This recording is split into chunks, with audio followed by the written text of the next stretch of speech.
Academic conferences are full of sessions. Some look interesting, some don't, but it can be very overwhelming. How do you choose the right ones for you that will make the most impact on your career? That's what we're talking about in this video.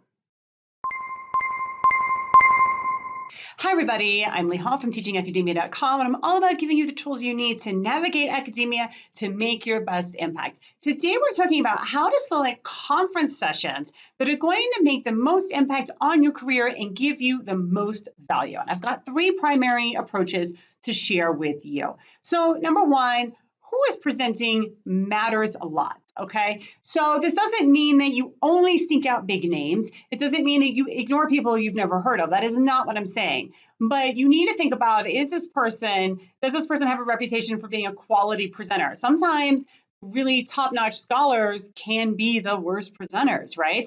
And so you're not going to get a lot out of their presentation if it's going to be boring and dry and rambling everywhere, right? So in that case, it might not make sense to go see, a top scholar in your field if they're not a good presenter. So what you want to do is kind of try to find this sweet spot between people who are known to be good presenters, and you won't always know that, so you'll have to go field it out, but people who are known to be good presenters and also have high quality work that's going to push you in some new direction, okay?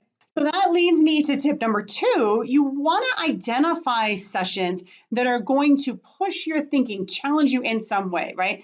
So obviously, if you're doing your dissertation or you're starting a line of research, you want to look for sessions that are going to support that are going to help you build that understanding, that are going to connect you with people that are doing similar work. But I also like to look for things that are really new, that might be outside my field a little bit or outside my area of expertise a little bit, but that might inform it in some way, which brings me to the third tip that I'm going to give you, which is look for sessions that are sort of tangentially related to what you do.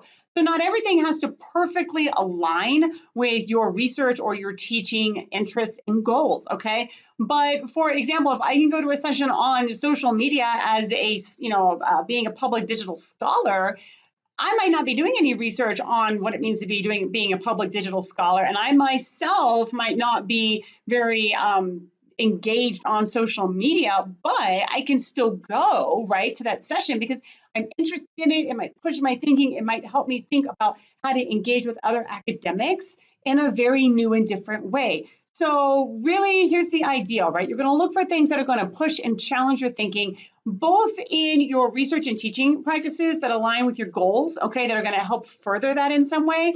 But you also are going to look for things that are only sort of maybe minorly related to what you do, or might even be completely just new and interesting, okay? Even if it doesn't inform your research and teaching goals and interests, it can still expand your awareness, all right? Now, I always prioritize sessions that are going to further my research and teaching goals in some way, but if there's nothing in a time slot that looks like it's really going to do that, then I'm going to look for things that might just expand my overall awareness, all right? Sort of help broaden my understandings of the field in general. And then ideally, you're going to think about who's presenting. Is this a quality presenter? Is this somebody that's known for giving high quality, engaging presentations? Because that matters. You're going to get more out of a session that is well done, that is engaging, than you are out of a session that might be really great research, but is presented in a really poor manner, all right? So keep those tips in mind, and if you want more advice, follow me on over to the next video.